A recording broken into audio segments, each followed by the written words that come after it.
Matagumpay na naaresto ng mga tauhan ng Difun Police Station ang number 6 Regional Most Wanted Person matapos ang isinagawang operasyon nitong ika-13 ng Enero. Ang suspek ay kinilalang si alias Dan, 44 anyos, na residente ng Difun Quirino kung saan naaresto ito sa Pangasinan dahil sa bisa ng warrant of arrest na inilabas ng Regional Trial Court ng Cabarugis, Quirino. Sa investigasyong inilabas ng Police Regional Office 2, sangkot umano si Dan sa kasong rape at sexual assault laban sa isang menor de edad na kapitbahay na naganap noong September 2025. Lumabas din sa ulat na naglakas loob lamang magsumbong ang biktima makalipas ang isang buwan matapos ikwento ang sinapit sa isang kaibigan na tumulong sa pag-uulat sa mga otoridad noong October 10, 2025. Pinuri ni Police Brigadier General Antonio Maralag Jr., Regional Director ng Pro2 ang koordinasyon at dedikasyon ng mga pulis sa matagumpay na operasyon.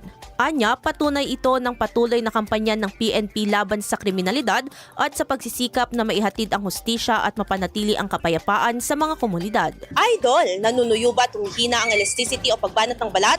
Bumababa ang fat level sa ilalim ng balat, gayon din ang collagen availability sa katawan? Kaya naman 50 pa lang mukha ay kulubot na. Para mapigilan ang mabilis na pagtanda, mag-DTX 500 na. Pinaparami ang cell regulators gaya ng retinols, peptides at growth factors para sa collagen metabolism and production.